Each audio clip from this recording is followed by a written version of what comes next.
Assalamualaikum warahmatullahi wabarakatuh.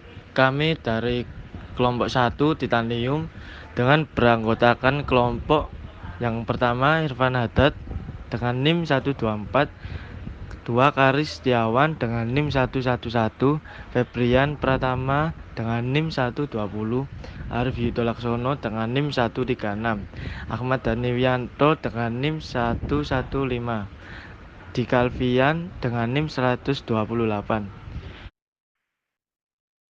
Pengertian titanium. Titanium adalah sebuah unsur kimia dalam tabel periodik yang memiliki simbol Ti dan nomor atom 22. Unsur ini merupakan logam transisi yang ringan, kuat, berkilau, dan korosi, termasuk tahan terhadap air laut, aquarik, dan klorin, dengan warna putih metalik perakan. Titanium dapat digunakan sebagai alloy dengan besi, aluminium, vanadium, dan palladium untuk memproduksi alloy yang kuat namun ringan untuk penerbangan. Selanjutnya akan dilanjutkan dengan teman saya.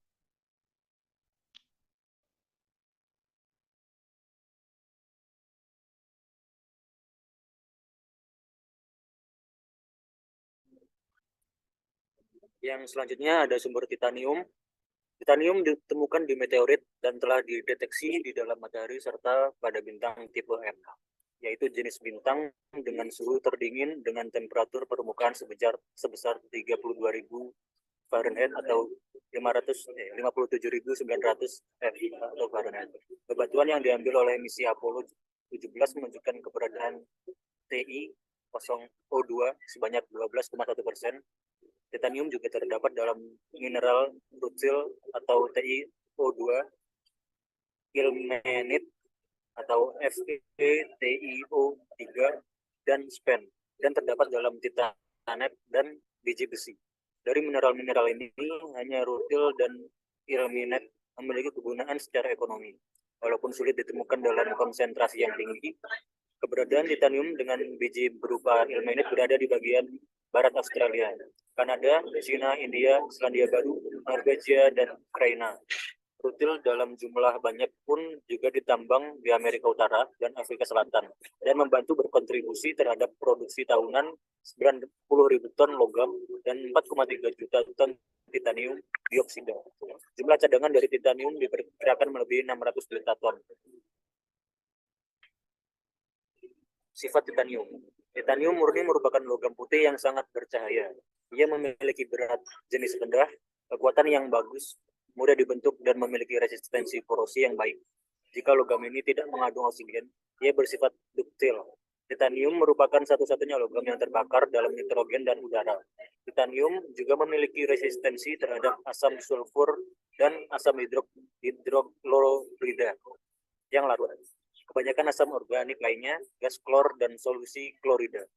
Titanium murni diketahui dapat menjadi radioaktif setelah dibombardir dengan deuterons. Radiasi yang dihasilkan adalah positrons dan sinar gamma. Ketika sinar gamma ini direaksikan dengan oksigen dan ketika mencapai suhu 550 derajat Celcius atau 1022 derajat Fahrenheit, sinar tersebut bereaksi dengan klorin. Sinar ini kemudian bereaksi dengan halogen yang lain dan menyerap hidrogen. Baik, untuk selanjutnya bisa diteruskan oleh rekan saya. Berikutnya struktur kristal. Umumnya titanium murni dapat mengkristal dalam dua struktur kristal, alfa titanium dan beta titanium. Ketika mengkristal pada suhu rendah, yakni pada suhu kamar, struktur heksagonal close packed atau HCP dari alfa titanium terbentuk. Ketika mengkristal pada suhu tinggi, struktur kubik berpusat pada tubuh BCC dari titanium beta terbentuk. Transformasi lengkap dari satu struktur kristal ke struktur kristal lainnya disebut transformasi alotropik. Suhu transformasi respektif disebut suhu transus. Titanium alfa HCP stabil pada suhu kamar atau rendah, sedangkan titanium delta BCC stabil pada suhu tinggi. Suhu transus beta untuk titanium murni adalah 882 kurang lebih 2 derajat Celcius. Untuk titanium yang tidak dipadukan, yang juga dikenal sebagai titanium murni komersial, ASTM grade 1, 2, 3, sampai 4, tergantung pada tingkat pengotorannya. Suhu transus beta biasanya lebih tinggi daripada titanium murni. Struktur mikro titanium murni pada suhu kamar biasanya merupakan struktur kristal alfa 100%. Ketika jumlah elemen pengotor meningkat, terutama besi, fase beta dalam jumlah kecil tetapi meningkat diamati secara metalografi, biasanya pada batas butir alfa. Titanium tanpa paduan yang dianil mungkin memiliki struktur mikro alfa ekuaksial atau asikular. Untuk titanium alfa, konstanta gizinya terdapat pada gambar ini ada A, C dalam satuan nanomilimeter. Arah rapatnya sekitar 1120, bidang yang penuh sesak sekitar 0001, nomor koordinasinya 12, faktor pengepakan 0,74, dan atom per sel satuannya 6. Untuk titanium beta, konstanta gizinya juga terdapat pada gambar ini ada A dalam satuan nanomilimeter. Arah rapatnya 111, bidang rapat 110, nomor koordinasi 8, faktor pengepakan 0,68, atom per sel satuannya 2.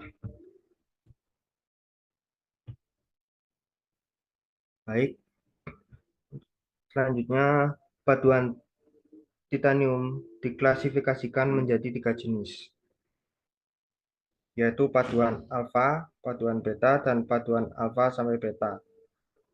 Paduan ini distabilkan oleh elemen-elemen terlarut yang memiliki efek kuat pada suhu transformasi. Elemen yang meningkatkan suhu transformasi disebut sebagai penstabil alfa, sedangkan elemen yang menurunkannya sehingga meningkatkan wilayah fase beta disebut sebagai penstabil beta. Penstabil alfa yang paling umum adalah AI, O, C, dan N. Sedangkan banyak elemen leleh transisi yang berat dan tinggi seperti Fe, Cr, Nb, Mo, Ta, V, dan W adalah penstabil beta. Untuk penstabil beta, konsentrasi minimum beta diperlukan untuk menstabilkan fase beta sepenuhnya setelah pendinginan dari suhu tinggi.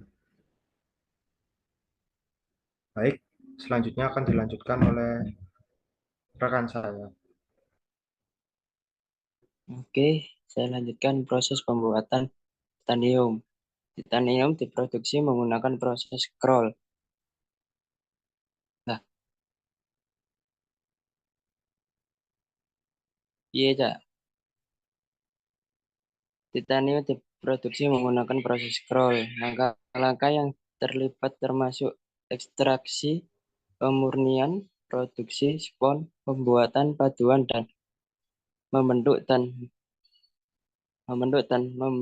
di Amerika Serikat banyak produsen spesialis dalam fase yang berbeda dari produksi ini.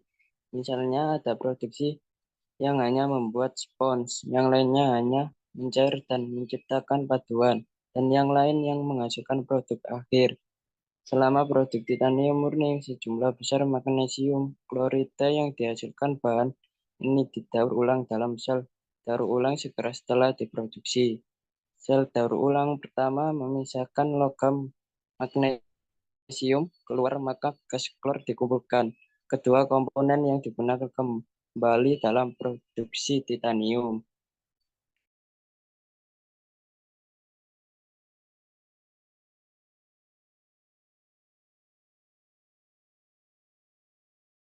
Titanium dan panduannya. Titanium dan panduannya mulai digunakan sebagai komponen logam adalah pada awal abad ke-20. Jenis logam ini diekstraksikan dari mineral rutin yang mengandung plus minus 97 bagi 98% Ti oksigen 2 dan diubah secara kimia menjadi TiCl4.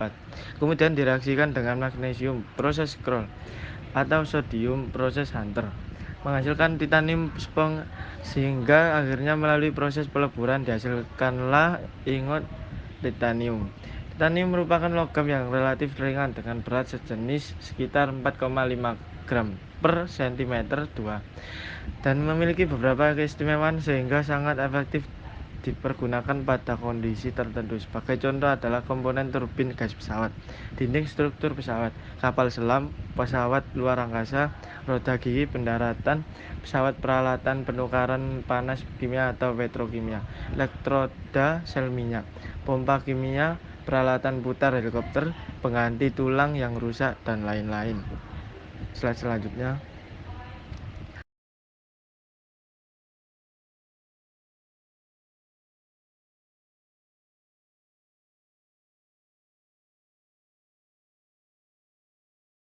Paduan titanium alpha beta. Paduan titanium jenis ini merupakan paduan yang paling banyak diproduksi dibandingkan dengan jenis paduan titanium lainnya. Struktur dari paduan ini pada temperatur kamar adalah fasa alpha dan beta, sehingga disebut paduan titanium alpha beta.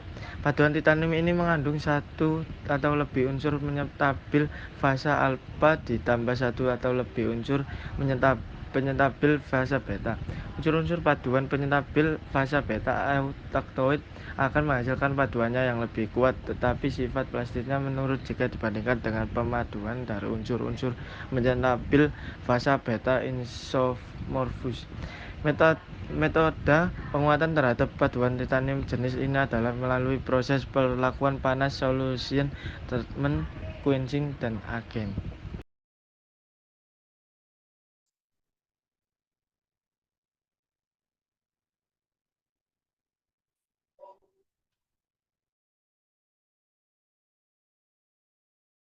Baik, selanjutnya diagram fasa titanium, diagram fasa Ti atau senyawa intermetalik dapat didefinisikan sebagai fasa paduan yang tersusun dari dua unsur logam atau lebih dan memiliki rasio yang stoikiometris seperti A3B, A2, B, AD, dan AB2 untuk sistem biner.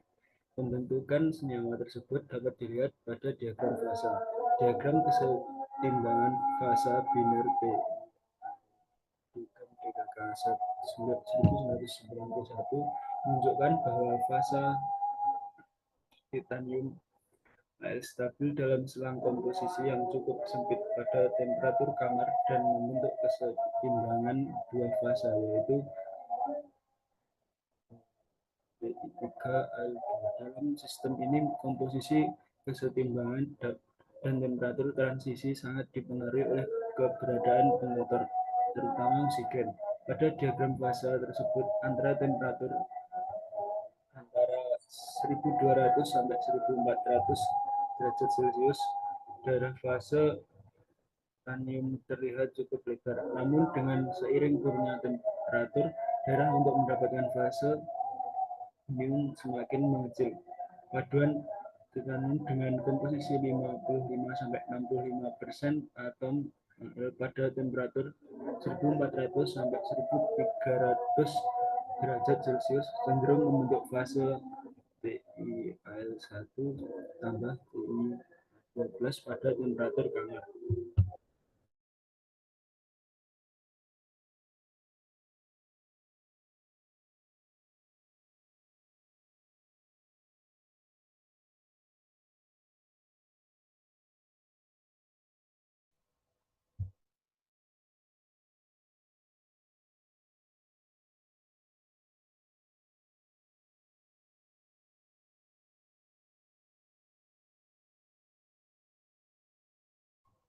Penamaan nilai tidak tercampur, ASTM kelas, ASTM kelas 2, ASTM kelas 3, ASTM kelas 4, ASTM kelas 7. Paduan alfa dan ner alfa, T Ti5Al 2,5 SN, Ti sampai 8Al 1MO 1V, Ti6Al 2SN 4ZR 2MO, Ti5Al 3SN 3ZR 1MU, Ti5Al 4SN 4ZR 1MU, Ti5Al 4SN 1MB, Ti6Al 3SN 4ZR sampai 0,5 SI. Paduan alfa beta Ti6Al 4V, Ti6Al 4V LI, Ti6Al 6V 2SN, Ti6Al 2SN 4ZR 6MO. Paduan beta dan nirbeta Ti10V 6FE 3L, Ti5Al 2SN 2ZR 4MO 4CR.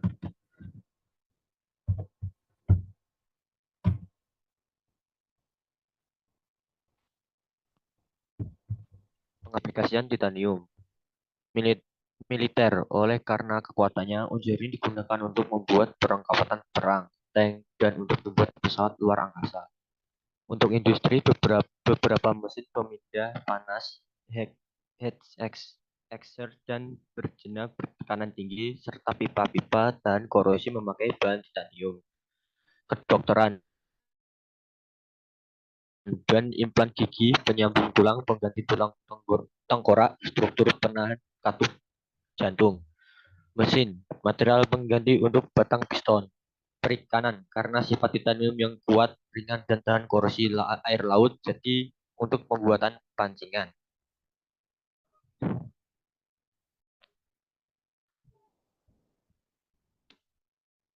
Sekian dari kelompok kami. Apabila ada salah, kami mohon maaf. Sekian, terima kasih.